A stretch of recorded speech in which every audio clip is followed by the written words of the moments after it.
Onyami shira na onte na namunchro. Obusianfo nanso awie nse yedensem kakra bi ebetumonim na yekuma kwan ebefa so a yempanifo asobeti no matimi di aboa emse nhihyeya enya to ekwamu papa ntino ama Ghana bibia ayebasa omise abrochire prancio eyiri fakro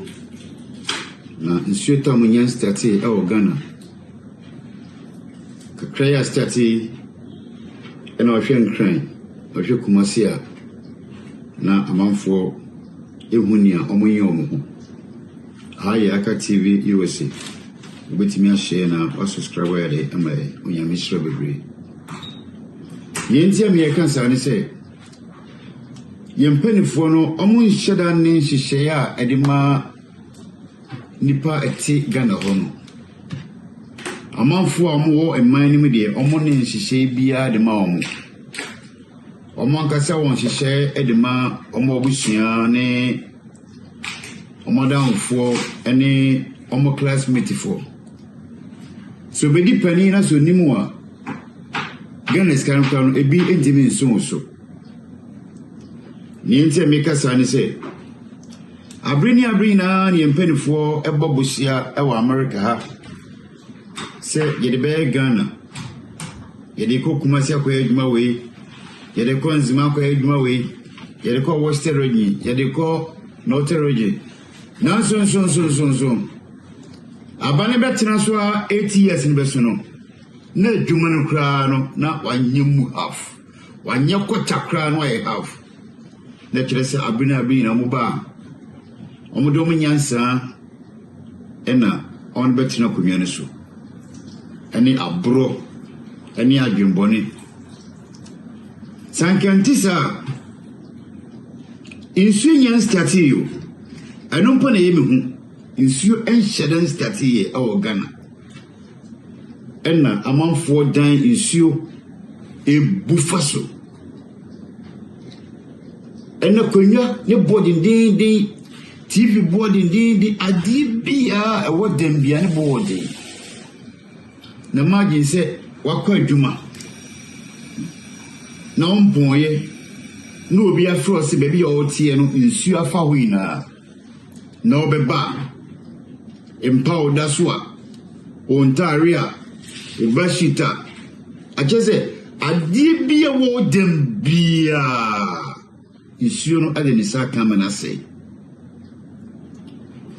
ena so noma ebane nkonwa ne ade ina fichana enye tabu e papa nsu kanya na ni ade na hono ntemi yonse yempanifu a yetu aba ade mo mo se omedi eman ne so no omo ba omo nwi ye ho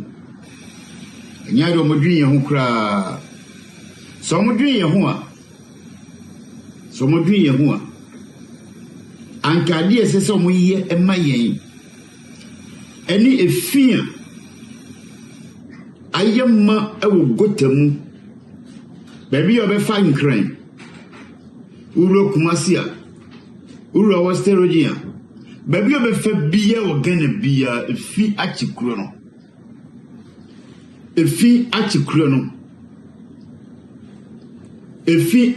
no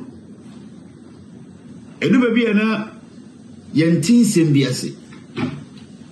yentu kan bebrede ne atutu kakra bi na kakra ne yetu no yewu se udu baby a efi kra ni baby a insuo no enam asase ase ena unhu gota ne manya yegi independence a ya twa mo 60 years na still unam wo se gota na dawe emu efi emu toilet emu chese obi kra finifia na washene bola o she left and right na so bia maya no de atum na emu ina ye mase twim insuota entimi nko nsuo to a ntimi ntwi mfaso na nsuo na nkasa the force na pushing pe nsuo wo hire nyina na akofasa problem na ede aba aso ne kofi na ye mpanifo mu hui omoni tua pa because omampani bi free America anase Europe ma Ghana am yem fani ko fa kaneshi so ti azie am yem fani ko fa bukom anaso doko ana araju ana kutubabi anase nima ana kaswa pani bi an wo beba ide ni befa omo wo special place a omo do omo fa fe as a crony na sa ne tie na nso no more painting a brag ye besre mpanifo inside nsemu so mo ba mo nwi eman ne ho na mo nwi nipa mo ti eman nim nipa na to aba ema mo nya tumi no se mo nya tumi no na se tumi no antimi anya adwuma amma nipa no a na kire se ba mo ba ne faso bia ne so necessary ye to abanti no ene ya to de ama nti ade na wo ye wo hihye pa ni sen emwa wo de boa ni sen yanka sancho me ka se ya me do be ko incrane wo ko hye insua ayira fa manfo dan ase manfo nyoma ase manfo ka jese ajapadi bia wo bia ba bia oti no nsu na fa ne de jese mobo eya yoro husem medin kradia ebedi kan na me de kumaso su de ade e de ato aso wo hunia gane yempanifo no abro mudi ene yempano krentino so ko kan yebeka se hey ade na wo kan ade na wo yi because last week seminya Kobe the parents of Ghana na makokana sem na musumi chire ne mu se ne oye no enye na odi Kennedy e Japan watam me wodi no man wo me phone sisi a na me no menya tam bebre amfa ma na mo adwuma ene me ka chire se okay sadia me pon be frame me pon man friends on frame bi me be am se adwuma ba ma wo so aye odu bi dia ma me afa na ba betie oh yempano